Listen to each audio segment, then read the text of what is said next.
ভাই, আপনি নিশ্চিতভাবেই, আমি জানি না আপনি কামাল ভাইরা যে প্রবলেমটাকে প্রধান সংকট হিসেবে চিহ্নিত করছে, মৌলিক সংকট, তার আমি যদি বুঝি একটা হচ্ছে অর্থনৈতিক স্বাধীনতার অভাব, এবং সেটার পেছনে হচ্ছে গণমাধ্যমের মালিকানার দায়িত্বে যারা, তাদের ইচ্ছা বা নিয়ত, বা তারা কেন একটা গণমাধ্যম করেছেন। ফলে আপনিও কি সেটার সঙ্গে একমত? মানে আমাদের গণমাধ্যমগুলো কেন আসলে গণমাধ্যম হয়ে উঠতে পারলো না এত বছরে? কামাল ভাই যেটা বলেছেন অলমোস্ট এটা কাভার হয়েছে।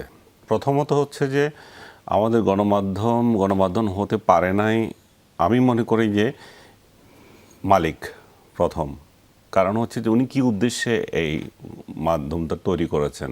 আমি একটা বাংলাদেশে এখন মিডিয়া দেখি না যে জনস্বার্থে তার মিডিয়া করেছে, বা তার একটা ওই রকম একটা মিশনারি জিল ছিল যে আমি একটা মিডিয়া করব যে মানুষকে তথ্য যাতে আমি দিতে পারি অবাধে। কিন্তু আমরা যদি আপনি আজকের প্রেক্ষাপট যদি দেখেন, প্রতিটা মালিকের পেছনে আপনি খুঁজে দেখেন, এটা হয় তার ইন্ডাস্ট্রি আছে, নয় তার অন্য কোনো জায়গায় এমন একটা স্বার্থ আছে যেটাতে উনি রক্ষা করার জন্য, ফেস করার জন্য এটা করেছেন, এটা এই মিডিয়াটা রেখেছেন হাতিয়ার হিসাবে।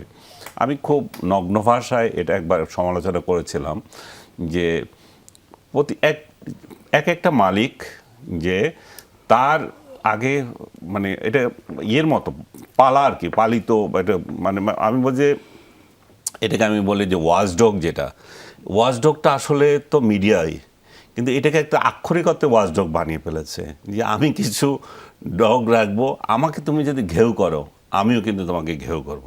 সো পারস্পরিক ঘেউ ঘেউ করার জন্য এখন মিডিয়াকে লাগিয়ে দিয়েছে। এবং আপনি যদি, আমি পুরোটা যাব না, ওনার রিপোর্টে কিন্তু আছে কিভাবে একজন ঘেউ করছিল বিধায় সে মিডিয়ার প্রয়োজন বোধ করলো এবং সে একের পর এক মিডিয়ার মালিক হয়ে গেল। একটা, দুইটা, তিনটা, একই মাধ্যমে বাংলা তার 3টা পত্রিকা লাগে, একই মাধ্যমে তার 3টা টেলিভিশন লাগে। এইভাবে তারা মিডিয়ার মালিক হয়ে গেল যাতে আমাকে কেউ আক্রমণ করতে না পারে। তাহলে এখানে জনগণ কোথায়? জনগণ নাই। মানে মিডিয়া একটা সেফগার্ড হয়। 100% সেফগার্ড হিসেবে আজকের দিনে এটা কাজ করছে।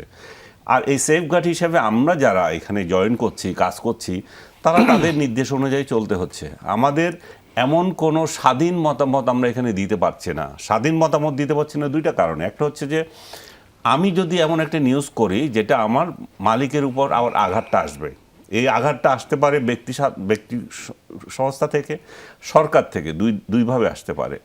সো আমার ওই মেরুদণ্ড নাই যে আমি এমন একটা স্বাধীন সংবাদ মাধ্যম রাখবো যেটা আমার মালিক এবং সরকার দুইটাকে আমি ম্যানেজ করে করতে পারবো। তৃতীয়ত হচ্ছে যাদেরকে আমরা নিয়োগ দিচ্ছি এখানে, তারা কতটুকু সাংবাদিক, তারা কতটা সহি সাংবাদিকতা করে।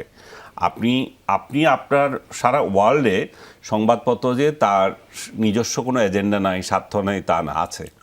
সেটা বাস্তবায়নের জন্য একটা মাধ্যম তারা অবলম্বন করে, ইথিক্স অবলম্বন করে। আমাদের এখানে কোনো ইথিক্স নাই।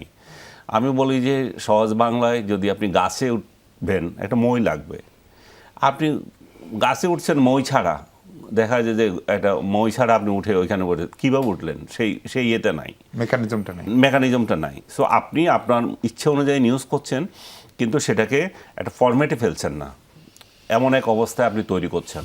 তো এইটা আমরা কেন পারি না? কারণ এখানে শিক্ষিত জনগোষ্ঠী নাই।